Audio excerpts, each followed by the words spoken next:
Hello, everybody. Good morning, good afternoon, and good evening, subject to where you are in the world. Thank you so much for joining us for the launch of the Nordic-Baltic EdTech 50. I'll be joined today with Maria Spies, co-founder and CEO at HolonIQ. Hi, everyone. Jonathan Viner from Nordic EdTech News. Hello, everybody. Those in the region would know Jonathan really well. We're also really lucky to have six founders from 6 of the 50 EdTech 50 from the Nordic Baltics who'll be spending a few minutes sharing a little bit more with us. We've got a really fast-paced 45-minute session to take you through the Nordic Baltic EdTech 50 and for those teams to share a little bit about what they're doing and give you a flavour as well. So without further ado, let's make a start. Work, okay. So really quickly, we'll cover a little bit about the region. Jonathan's going to share just some quick insights for those who aren't familiar with the Nordic-Baltic EdTech ecosystem. We'll share a little bit of that global context around the EdTech 50. Once we've shared that, we'll meet the companies as well. Let's start with the Nordic-Baltic ecosystem. Jonathan, can you share a little for those who perhaps aren't as familiar with the ecosystem? Absolutely. Thanks, Patrick, and great to join everybody here today. As Patrick says, I publish a fortnightly newsletter called Nordic EdTech News, and delighted to be part of today's event. I think this map kind of gets over the initial kind of what is the Nordics and Baltics. So these are the kind of 8 countries that we include within this regional ecosystem.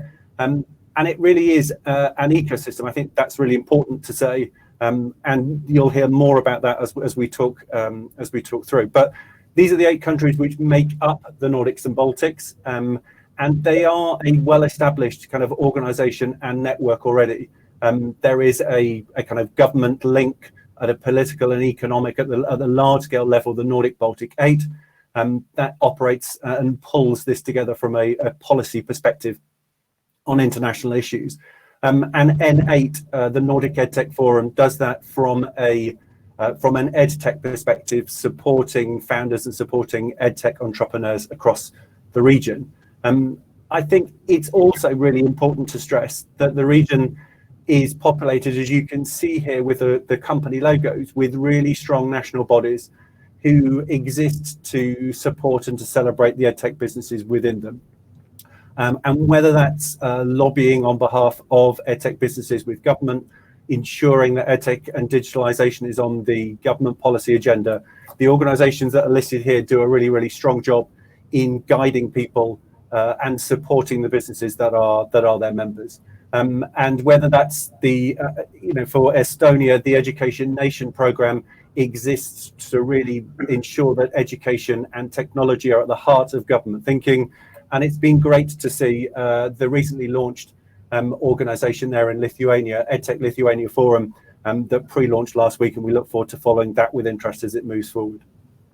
Also within this, of course, we have co-creation and education testbeds, such as the Swedish EdTest work that's ongoing. And we also have investors such as SparkMind in Helsinki and an accelerator, so XEDU in Helsinki as well. And I think part of the reason why the Nordic and the Baltics are of such interest is because of the excellence that they deliver in terms of educational outputs and educational outcomes.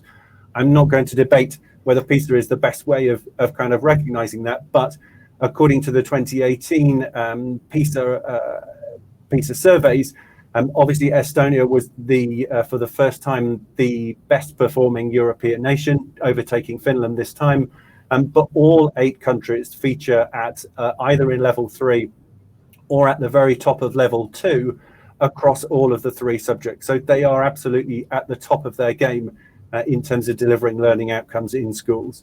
And part of that, I guess, relates to what is a very distinctive approach to education, that trusts teachers, that puts teachers and respects teachers, and gives them perhaps greater autonomy in this region than they would get anywhere else in the world. I think the Nordic approach to education and the Nordic approach to EdTech it kind of leans on the very best kind of values which underpin much of what life is like here in the Nordics. So they're driven by social impact. They have co-creation and working with teachers at their heart. They focus on pedagogical outcomes first and build technological solutions following that. And well-being for students and for teachers is absolutely baked into everything that Nordic educators do and feature. I think although we will highlight today 50 top startups, the ecosystem clearly here is much larger than that, and there are significant global players like It's Learning, like Kahoot, like Shape Robotics, that many of you I'm sure will be familiar with, that are leading global EdTech, particularly, and who have seen real increased traction internationally as a result, obviously, of COVID-19. And I'm sure that we'll hear from our six startup founders as they talk through about the role and how the Nordic kind of being founded here has helped them to grow and to scale internationally. And I guess finally, just one point on that, I mentioned at the beginning about an ecosystem, and there can be no better example of the ecosystem working nationally and regionally than the Nordic and Baltic's response to the COVID-19 pandemic. Not only were these countries at the very kind of forefront of moving, of closing schools, except in Sweden, which is where I'm based, or closing all schools, they were among the first to move and the first to respond, but they were also among the first nationally to pull together, either through the Skolhema initiative here in Sweden, or the work that was done by Finnish and Estonian and Latvian and Lithuanian EdTech to pull that together nationally. But what the program I just wanted to highlight briefly here, Teach Millions, what that's done is to really bring together the whole region and EdTech businesses from across all 8 countries. And we've now got hundreds of EdTechs giving advice and giving support, and in some cases giving their resources away to schools to help and to support them to deliver remote and online learning. And it has attracted huge numbers of visitors, huge numbers of companies are still keen to get involved. And it's also been a real magnet that has brought lots of interest and lots of international spotlight, I guess, on the work here in the Nordics. And there will be more to come on Teach Millions at a later date, I'm sure. But certainly it has proved it's worth moving forward, and the team of volunteers who are working on it are putting some really exciting plans in place for what will be a sustainable project moving forward that brings together the work of the EdTechs across this region. I hope that's a quick whistle stop. I hope I'm within my 5 minutes, but I hope that answers that. And anything further, do drop me a mail or let me know. Fantastic. Thanks so much, Jonathan. That really was a fantastic overview of a very impressive ecosystem, as you mentioned. Let's get straight into the topic at hand, and that's the Nordic-Baltic EdTech 50. A little bit about the methodology before we start. Over the last 2 months, we've been collecting applications and nominations from startups across the region, and a few more trying to sneak into the region, no doubt. We've essentially identified over 800 organisations, startups and other organisations across the region that we included as part of our assessment and as part of evaluating the Nordic-Baltic EdTech 50. And there's really 5 dimensions that have been used in this assessment. Very briefly, they are the market, so the quality and the relative attractiveness of the specific market in which the company competes. That's not just the geographic market, that might actually be the sector or the cluster or the area in which that organisation is delivering their services. The product itself, the quality and the uniqueness of the product, the team, its expertise, and very importantly, its diversity as well. The capital, not just whether that team has raised finance to support their operations, but whether they've achieved and they have an ability to generate or secure sufficient funding to continue. And then finally, the momentum of that team, the ongoing positive changes, the momentum and the inertia that team is building as part of their their work. I'm going to share the Nordic-Baltic EdTech 50 now. I'm not going to name names, but let me go through each of these categories, and then I'll ask Maria to share some of the insights that we've learned through this process. XR, games and simulation, a really strong identified category. teacher and student support, assessment, management platforms, learning resources and environments, workforce upskilling, language learning, STEAM and coding, AI and robotics. We'll be sharing this map very shortly after this webinar. You'll all receive a copy of this this webinar as well once we complete as well. But a big congratulations to everyone on this map.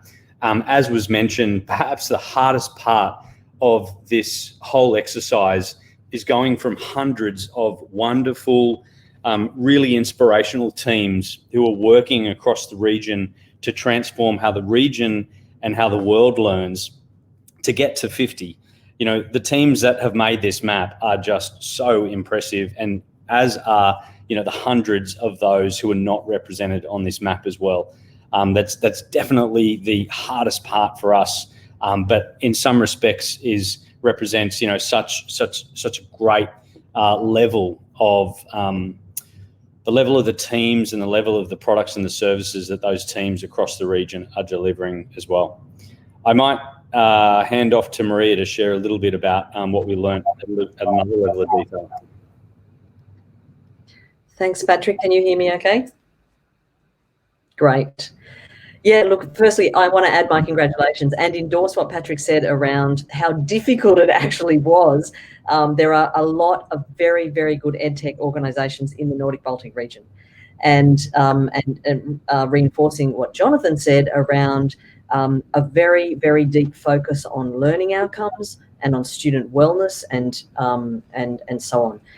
One of the things we saw, we'll come back to that map that Patrick showed a minute ago, but one of the things that really jumped out to us when analysing this set of 50 in the Nordic-Baltic EdTech 50 was the overwhelming number of K-12 focused organisations. Typically in other geographies, you get a bit more of a split between K-12, higher education and workforce, generally with a slice of pre-K. But here we see a very strong focus on those organisations servicing the K-12 market. And really, it's not, of course, just about servicing the Nordic-Baltic K-12 market, but actually, of course, servicing quite a global sort of group of companies. So the Nordic-Baltic region is, you know, making its way, make its impact in the world through the sectors. The other thing to sort of point out in terms of the categories, there's quite a lot of, you know, firstly, it's fairly well spread. We don't see just one or two dominant categories, but between learning environments, learning resources and environments, social sort of platforms and so on, I'll deep dive into that in a minute.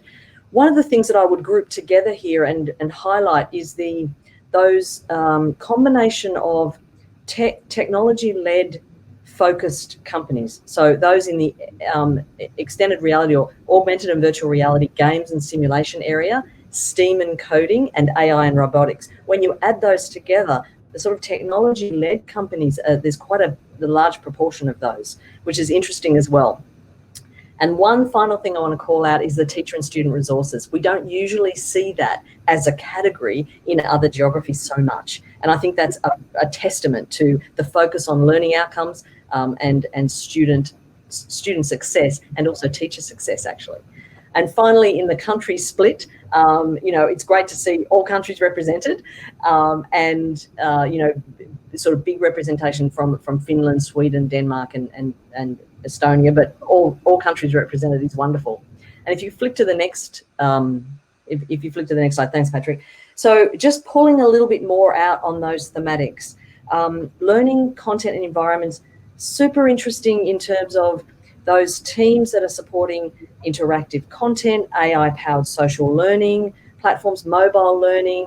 One of the things that I would, even zooming out higher than this, is thinking about there's many teams in this 50, when I had a look across all of them, that are focused on interactivity, engagement, hands-on learning. It could be in STEM and coding, it could be in social learning platforms, it could be in, you know, robotics or virtual reality. but actually there's a very big focus on interactivity and engagement, which of course is fundamental to learning anyway. But I think that's a very strong thematic coming through here in this 50. Just pulling out a few more. Again, as Patrick said, you'll get the video of this, so you'll be able to sort of look more deeply as you in your own time. But pulling through STEAM and coding, music learning apps, teaching programming to girls, science education for kids, interactive coding, those sorts of teams. It's wonderful. Of course, in the AI and robotics area, educational robots to teach coding and other things, AI-based learning solutions and so on. And also, the other thing to pull out, which is really interesting, is the language learning space. And so right through from pre-K through to workforce, different types of language learning models, technologies being used for personalized and adaptive sort of learning there, right through to pronunciation and voice and so on. I think that's enough from me for the moment, but we're from the teams, and as Patrick said, you'll get the slides in the format of the video. All right, I'm going to make a quick move across. Ria, do you want to, while we're bringing the next speaker on stage, just make a few comments about how that compares to what we've seen in some of the other regions? Yeah, so I mean, you're welcome to have a look on our website and so on for the other 50s and 100s. In the LATAM EdTech 100, a huge focus on workforce and skills and jobs. On the left-hand side, I think it's actually in Spanish, so you might not be able to read it, but on the left-hand side in the bottom there's a big grouping of workforce and skills organizations. And I think if you jump into the next one, which is the Southeast Asia EdTech 50 there, again, you see skills and jobs being the largest category. And so hence I pulled out the focus on K-12 in the Nordics, Baltics area. Again, we've got more information and so on our website about these different teams. Fabulous. All right, let's meet some of the companies in the Nordic-Baltic EdTech 50. Our first speaker is Thomas Kuzman, founder of 99 Math. Thomas, please share a little bit about 99 Math, and I'll do my best to keep up with the slides. Thank you very much, and really happy to be here. So for the last 2 years, we have been building a different kind of game for math. If you dig into the problem, then math is not the most important subject for most of the kids. Quite frankly, it's rather dull, and also it's very hard for many. At the same time, we know that being good in math really helps you get into good schools, get higher paying jobs, etc. And we as parents, we really want our kids to be successful in school and in life. And as teachers, we have a whole classroom of students that we want to succeed. But at the same time, if you look at what kids want, they are focused on the short term. They just want to have fun, play games. They're not that concerned what's happening 10 years in their future. So how do you make kids, how do you get them interested and succeeding in something that's boring and hard for them? That's what we are trying to do here. So that's a little teaser of the game. You can see math topics here. You can see kids playing. You can see a bunch of analytics. Let's go to the next slide. How this works is that the teacher sets up the game in the classroom, selecting a specific topic that she wants the classroom to practice right now. Then students play on any kind of digital device they have there in the classroom, and they're competing against each other, and then they see the leaderboard on the big screen projected on the wall, and it's really exciting to see if I was better this time, if I was faster than my friends. Next slide. So these are a couple of pictures that our customers have sent us. Actually, the left one is supposed to be a video, which is not working. Anyway, the yellow guy on the picture, with the yellow sweater, he's about to stand up and give a victory dance just because he actually succeeded in the game. So let's go to the next slide. How this happens is that, for one, the game experience itself is exciting for students. But because the game actually gives them feedback on how they're doing and celebrating their wins, it really increases their performance over time, as we've measured with several teachers. And the third part is live events where thousands of teachers with their kids can come online together and compete against other schools. It's really like a celebration of like a Eurovision type. In Europe, we have a Eurovision song contest, and it's like a Eurovision for math, kind of. Next slide. In these games, we've had 30,000 students from 20 different countries competing online at the same time. So not only few smart students, but really tens of thousands playing against other countries and other schools. Next slide. How this happens is we make this math into a team sport. We put kids into teams and they compete against another class, possibly in another country, in real time, just like we would compete in basketball or in football. We're a team and we're trying to score more points than the opposing team. And seeing the leaderboard live makes it really exciting, not only for the players, but also the live viewers who are parents and teachers, people who care about these kids' success. And then they're cheering online. Next slide. Last week, we actually achieved a pretty nice milestone, 40 million math tasks solved. Wow. Let's go further. Next slide, okay. So what's happening in the market is that obviously kids love games. Most of the kids are playing 2 hours of games per day. We know that everyone has to learn math and the subject is really hard.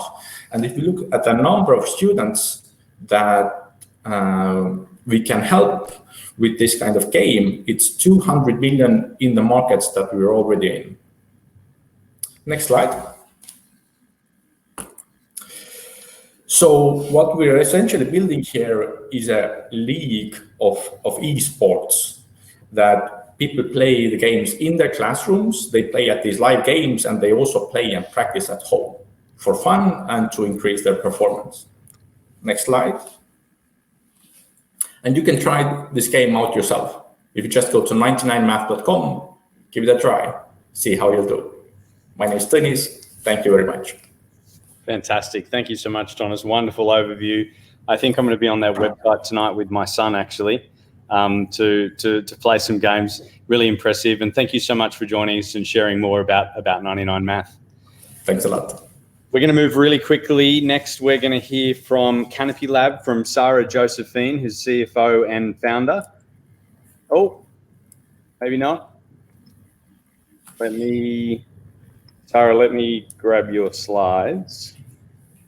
I mean, I can try to improvise, but I feel like I'm doing them a disservice. I know you guys are good, but that's going a bit far. Okay. Okay. Here we go. How's that? Perfect. Great. Right, so my name is Sarah Josephine. I'm a co-founder and CEO of CanopyLAB. And if you can hit the next slide, then we can get started. So CanopyLAB is a Danish EdTech. We're approaching our 5th birthday. Proud to represent Denmark, but we recently acquired a Peruvian publishing startup called YouPublico. So now we actually operate both out of Denmark, Peru, Colombia, and Vietnam. We're a bit of an unusual character in the sense that we've raised $2.4 million, but only from Danish angels, and we have not yet taken on an institutional investor. So what do we really do at CanopyLAB? We have one underlying technology or platform, but we use it to serve 2 different missions. The first is that we have created a learning platform that we sell B2B, and before COVID, strictly to corporates. So we viewed us only as a corporate white labeling offer, and the platform is a social and adaptive learning platform. But what we did is we took that same platform and we created different channels. Kind of think about it like Slack. So you can have your own corporate channel that you buy, but on top of that, we've created 2 free channels with content. One of them is the Lab, which is a free learning platform for youth, where we have over 80 NGOs that create content. There's over 250 courses. And it's in the controversial topics that the Americans, the Indians, the Chinese will never touch, like sex ed, activism, human rights. And then we recently, about 5 weeks ago, launched TeacherLAB, which is a free learning platform for teachers. And we're about to reach our first 10,000 users just on that channel. Go ahead and skip to the next. So COVID has shaken up the market a little bit for us. We launched a free offering that brought in applications from over 3,500 schools. And as I said, we viewed ourselves as a strictly corporate offering, but now we've actually helped the first 200 schools transition to digital. They're a really diverse bunch. They have between 200 and 37,000 students per institution, but geographically we see a strong pattern in LATAM and also in Africa. We sell, again, it's a B2B model, $1 per user per month. And for COVID, we waived our $5,000 setup fee. So I want to highlight two things about CanopyLAB before my time's over. Why do our customers pick us? The first reason is that it's a personal learning space inside of a social network. So it's a learning community. It's not like other platforms that have put like social elements on top. What we found out during my PhD is that if you prioritize and build out a strong social network and put it on top of a learning platform, we could increase the completion rates on our free channels from around 10% to 78%. And the second reason, which I'll dive into a little bit more, is that a promise that you can build courses in less than 30 minutes. You don't need a digital driver's license. It's not difficult. So we really target the course designer.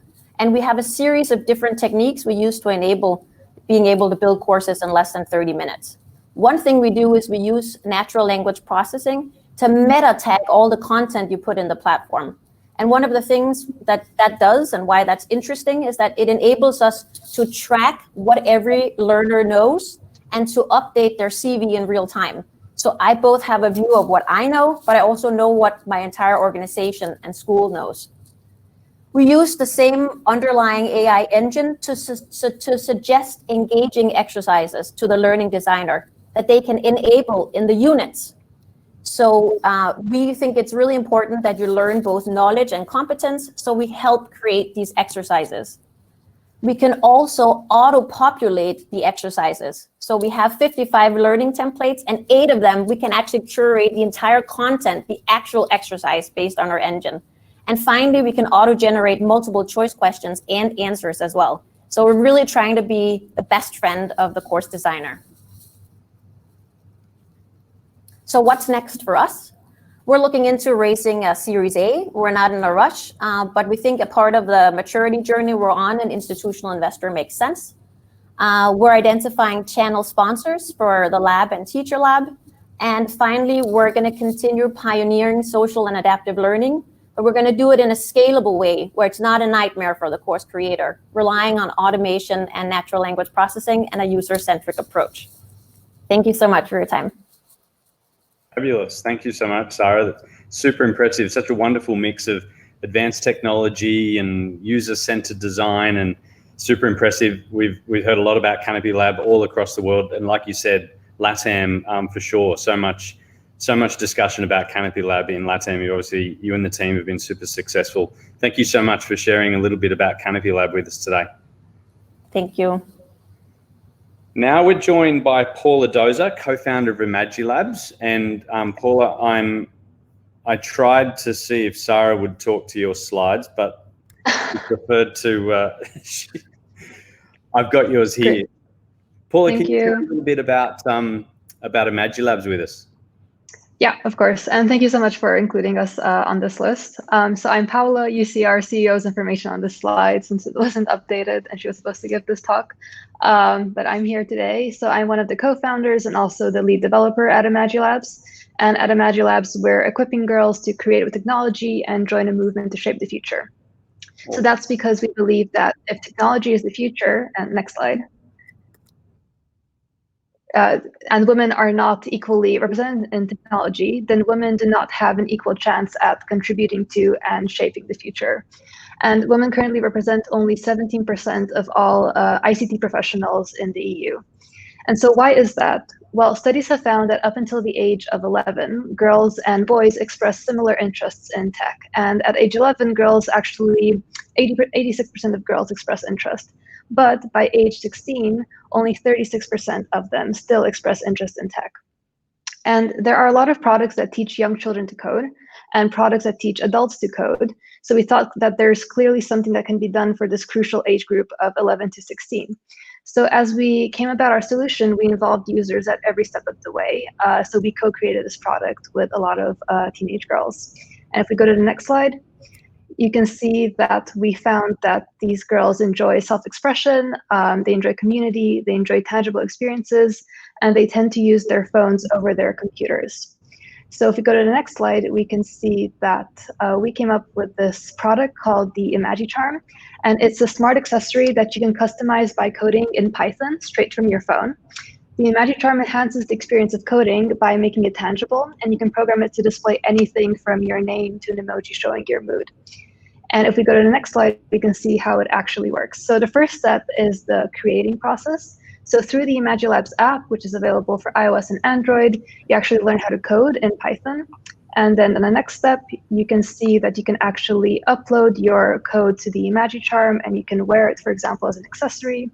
And in the third step, you can see that you can also use the app where you can share your code with the ImagiLabs community, and you can also learn from projects created by others.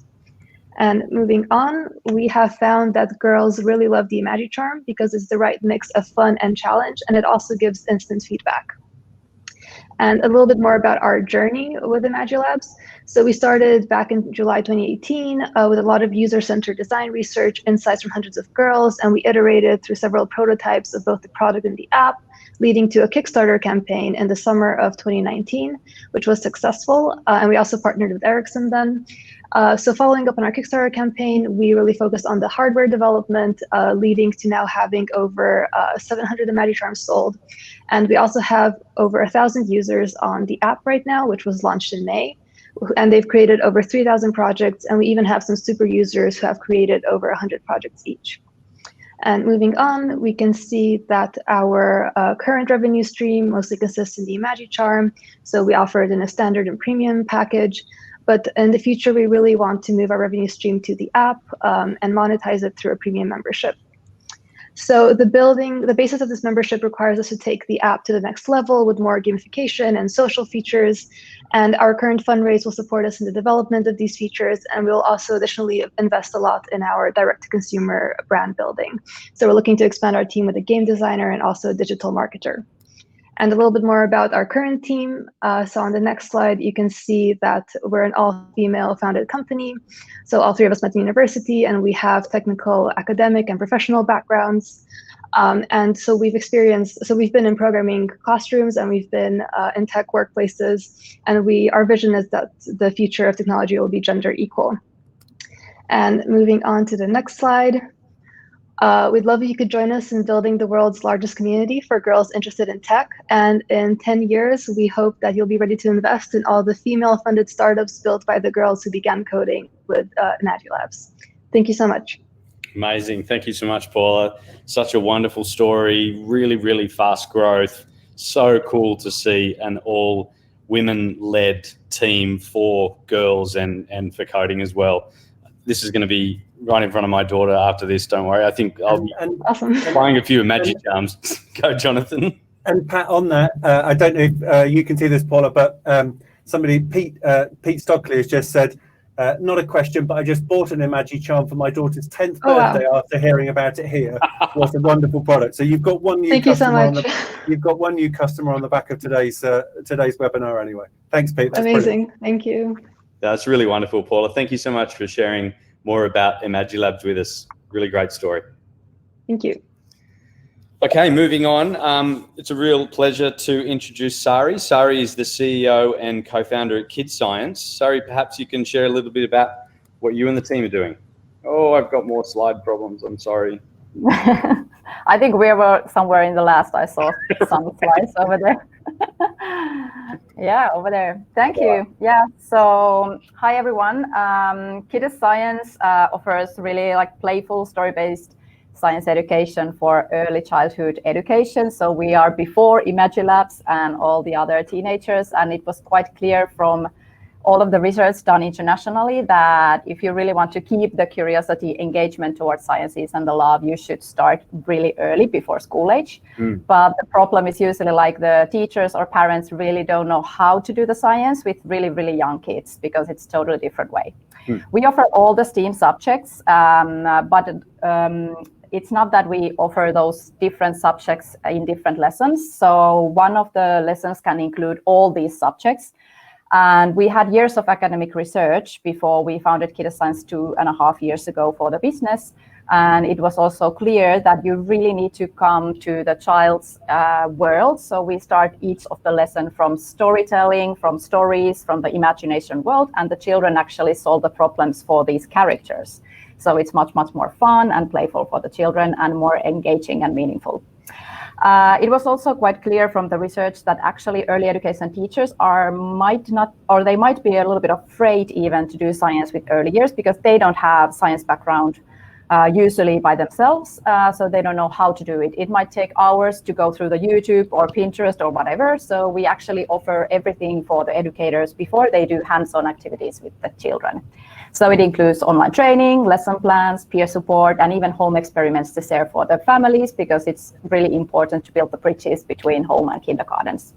We offer yearly license fee for the teachers, so the teachers in kindergarten, preschool, the ones who have 3 to 8-year-old kids. And you can test with the free trial and then upgrade your plans.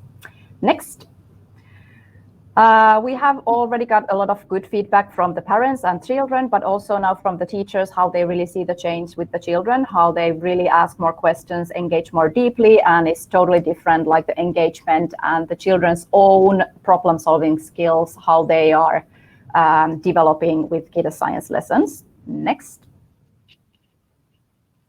And at the moment, of course, as we started from Finland, we are all over Finland with the public and private sector with kindergartens. And then we are in 14 different countries with kindergarten, preschool, learning center partners. So you can use this as part of curriculum daily activities or as an after-school activity. Also, we are in China. Our solution is Finnish, Chinese, and English. And we have raised €2.5 million equity funding and also some grants. And next. But as we all know, COVID happened, and it was also a quite big challenge for us as well, because our customers even might have to close some of their locations, kindergartens or learning centers. So they were struggling how to actually continue this with the parents at home during the school closures. So we actually developed our platform for the parents to be suitable for the homeschooling. Next. And that is also, you can start with the free trial, and it includes the stories, video guidance, supply list, scientific explanations for the parents, because it might be really, really hard to explain for the kids, like, why does it rain? Why do rainbows form? And you shouldn't just Google the answer and tell it. It's like, let's explore together, and that's what we want to encourage. Next.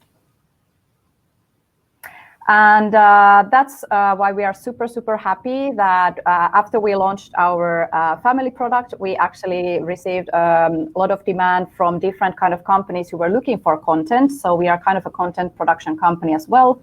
And we made a deal with this electronic company, TCL. They are launching their kids tablet in September, and we will be pre-installed in Dell tablets in 15 countries when they resell those, and next year already over 5 million tablets inside. So we hope big growth from there to reach many, many families with young kids. Next. And the other impact we have already made as a production, content production company, we have published a book series with the publishing company Sanoma, and also reached almost all of the families from Finland with our national TV channel series, where we have our founders Jenni and Aino as well. Next.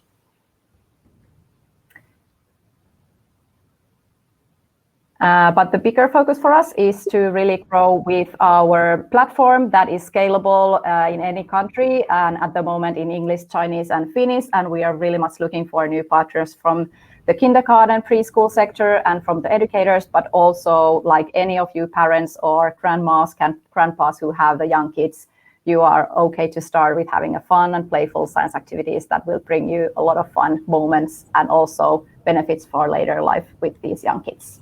Thank you so much. Awesome. Thank you so much, Sari. Really, really, really fascinating. So beautiful, the product and how you brought it together. And like you say, so important at such an early age to engage with learners. We've definitely seen that around the world, is more and more teams focusing on those early years and creating an impact really early on the journey. So, and such a lovely compliment to some of the teams we've heard from so far today as well.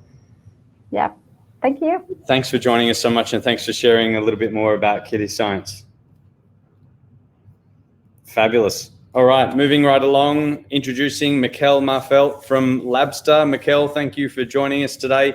I have had very little luck with slides, and I'm trying to get your video lined up as well. So bear with me 1 second while we make it to Labster slides. God knows where I'm making it as complex as possible for you. I'm going to make this video work. I'm confident, even if we're here for the next 5 minutes. Over to you, Mikkel. Fantastic. So first of all, Patrick, Maria, thanks for thinking of us, and really, I mean, you guys are setting the scene and being at the frontier of EdTech analytics globally. It's amazing to see what's coming out from you guys. Jonathan, I just wanted to quickly mention also hi to you. I really enjoy your the letters coming out bi-weekly. That's a massive pleasure to read. So thanks. Keep up the good work.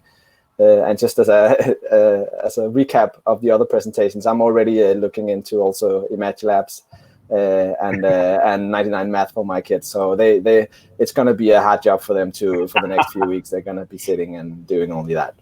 Amazing. And thanks for thinking of us. A quick recap of Labster. In short, we do what clever people did 40 years ago with flight simulators. The idea was basically to get rid of the massively expensive equipment of flights, but still be able to train pilots. And more or less 40 years ago that started, and that has proven to be extremely effective to a point where simulations in general have become deployed throughout many places for training. We focus specifically on science training. Our core focus market is higher education, but we also do deliver to high schools, and we are also actually in some cases going down to secondary school, lower levels of that, grade 7 to 9. We have a national partnership with the Ministry of Denmark, where everybody in Denmark can access our simulations and so on. And that is across the world with these types of partnerships as well. Go ahead and change the slide. Okay, let's see how the video goes. Hang in there, everybody. The ultimate test. It looks like it. Okay, this is going to be tricky, but I'm going to go for it. How's that? It's crossed. Can you take off the music? Go for Perfect. It. All right, so I just wanted to give people a chance also to see a little bit of sort of the actual product. This is really science laboratories, high-tech science laboratories that's been developed virtually to mimic laboratories that are relatively standardized across, especially first-year students and second-year students on university level, but also, again, high schools and lower levels. And the beauty is you can do dangerous experiments. You can work with, concepts or materials or even equipment that you've never had access to. We go into the molecular level, shows what happens inside reagents when you put them into machines. You can work with scanners, massive scanners, and we even take students to exoplanets to work on ecosystems in other worlds. And I think really the beauty of that is it tackles not only one problem, but multiple problems. One is danger, one is time consuming, one is cost. It's quite a few of these things. One is innovation and learning outcomes and boosting motivation. So there's a whole set of sort of issues that we tackle with Labster. And that's really where the strengths come in. And I think just to give you a little bit of context also for the global pandemic situation and where we stand in terms of this, we see before Corona, we were sort of a need to have, and we were seeing great growth. But at the same time, we did not see ourselves as replacing, and I have a science degree myself. I'm not the one who would want to replace science equipment. I actually believe it's very important for scientists to be in the lab and touch the equipment. But at the same time, there are issues for universities and institutions out there when using science equipment, because it is expensive. It is extremely expensive, to be honest, to have a particle accelerator and so on. Now that Corona and the global pandemic has kicked in, this is really not just a sort of a need to have, but really a critical issue for many. Science facilities are extremely expensive, and with the new pandemic situations, it's very difficult for institutions to know whether they can actually bring the students back into these already expensive science facilities. So we have seen a massive upsurge of interest, basically because it's so uncertain to know how can we use the science facilities moving forward. So I think we're tackling even more the problem that we were seeing before, and I think we're seeing a shift in the space. Want to mention the last slide because most importantly for us, we are not a sort of wow factor company that delivers a product, but instead we are very focused on the science behind the effects of the product. This is one publication from Nature Biotechnology, came out in 2014, that shows the Labster's effect compared to traditional teaching. But there is plus 20, 25 publications in peer-reviewed journals, not by us, looking at our products. That is points a very nice picture. So feel free to look into that. Reach out to me if you want to know more. Thanks. Awesome. Thanks so much, Mikkel. There's absolutely nothing necessary about thanking us. You guys are doing an amazing job. Been following you really closely, as you know. I can't tell you how many times I've Googled covalent bond in the last few days since you shared the ability to find a covalent bond and show it to my kids on the kitchen table. So yeah, super impressive milestones. Say hello to the team from us and congratulations. Thanks for joining us, Mikkel. Absolutely. Okay, last, but one of our favorites for sure is Mika from School Day. Mika, thanks for joining us. Can you share a little bit about the work that you're doing? Happy to, and thanks for having me, and so happy to see so many familiar faces and friends online. So if you could, Patrick, go to the slides. Okay, so a little bit about School Day. So what has happened with the global pandemic is really everyone has realized the importance of social emotional learning, well-being, and the importance of it, because it's a new setting for everyone in the industry and in the education. And of course, the key question here is for the teachers and the educators and school leaders. So how do they sort of tap into the emotions and know how the students are feeling in, remote or hybrid or classroom settings? So with School Day, basically what we've built is a platform, tapping into the emotions on a daily basis for the students. And what you're seeing here is actually our model. So the questions and contents we ask are based on 30 years of research. We work very closely with leading universities, starting with University of Helsinki, and then for SCL, we've applied the OECD framework that we are using. This provides a lot of good insights for teachers, school leaders, and even district leaders, to have the right interventions, have the most impact to improve things. So if you go to the next slide then, please. So what School Day is all about, and I tend to think about it as a sort of continuous improvement tool for education. So it all starts by asking the daily questions, which of course are backing on the research. We keep it simple and light, so 30 seconds max is what the sort of student spends on a typical morning on expressing on the different areas.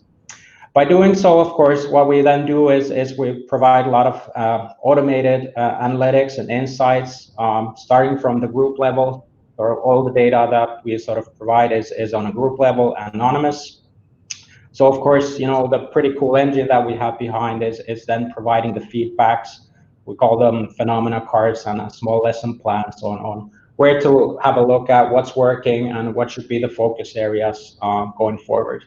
So then of course, provides a good tool based on the analytics for the interventions. And then it's all about, measuring again, are we improving? Well, what are we seeing going forward? So it's a holistic approach that we tend to think about. So a little bit about the sort of traction today. So I'm pretty proud where we are today, doing this for 2 years. And of course it goes, the kudos goes to the family, and I mean the family, I mean the team. So, I think a good team, and that what we have is like, you need to understand the technology, but even more important, the pedagogy, and the day-to-day life of the schools. And it all starts by having that. And of course, I mean, the business side, of course, important for a company as well. Today, we have 15K active users. Of course, we're starting from the Nordics, scaling now to other countries. What was pretty amazing with of course, the springtime, we offered our service for free, and we got trials from 90 different countries. So it's been quite amazing, and I guess similar story with a lot of friends and other companies as well. So we are looking forward to the next steps, and very proud of being backed by Lifeline Ventures. I'd say one of the best Nordic VCs, and very happy about our April seed round together with SparkMind and Lifeline, for us being the second investment for SparkMind. So I think we have a pretty good team and story to go forward and conquer the world. So thanks for this, guys. That's wonderful, Mika. Look, same again, no thanks required. You're doing an incredible job. You're working in such an important area. I don't think, none of us anticipated COVID, and I'm sure this only makes the work that you and your team are doing all the more critical to support students, their parents and teachers around the world. So big congrats from us on the work that you've done. Congrats on the capital raising, and well done. And thank you for sharing those snippets with us just now too. Thanks, guys. Thanks, Mika. Okay, look, we're just on time, even with all of those issues. I'm going to share the slide just really quickly again, which will be available shortly online. Maria, Jonathan, any takeaways from either of you as we heard from those 6 representing the EdTech 50, and then much more broadly, the Nordic-Baltic ecosystem? Just very quickly from me, I mean, it's just fantastic to see so many amazing teams working so hard for such sort of good outcomes, really. And, really, Nordic-Baltics does punch above its weight for sure in relation to education and EdTech. And it's wonderful to be able to provide a platform or a stage for them to talk about the achievements that they're making, the impact that they're making. And I think for me, I mentioned co-creation at the beginning. That comes across really clearly through all of the presentations. But I think also, I think sometimes we get excited by shiny new bits of tech, but we forget the ed which comes in front of it. And it is EdTech rather than tech ed. And I think the Nordics absolutely gets and nails that. And I think the way that you do that is by beginning with a system which puts teachers and puts them and gives them the power to kind of, and the responsibility for kind of knowing what's best. And I think Nordic EdTech, through a variety of channels, whether it's test beds or through the co-creation groups that lots of our presenters have talked through, really put that co-creation at the heart. And it's no surprise if you talk to teachers, you talk to students, and you build a project which matches their needs, then you're pretty well set up for success. And you can see just from those 6 companies, but we could have selected any from the 50 who would have given a story of international success. And of course, that's the challenge for many Nordic companies. In their individual national markets, they are small. Even across the Nordics is kind of still not that much bigger. So reaching internationally is really where you grow and where you scale. But you can't do that if you haven't got great products, and we're lucky enough that we do here in this region, which is great. But absolutely, it's great to celebrate. It's great to celebrate them here today as well. Yeah, absolutely.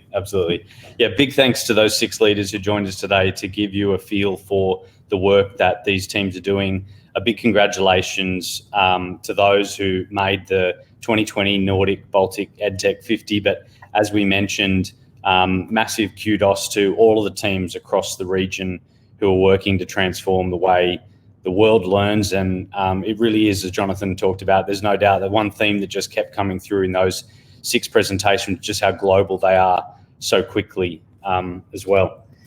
Lastly, but not least, big thanks, Jonathan, for teaming up with us to power the Nordic-Baltic EdTech 50. If you're not already a subscriber to the Nordic EdTech News, you're doing yourself a disservice for a weekly dose of fantastic insights into what's happening across the region. And for those who are new to HolonIQ, again, we share some weekly insights as a taste to the work that we do to build the world's smartest source of global education intelligence to power decisions that matter, those types of decisions, and working with stakeholders across the whole education ecosystem globally.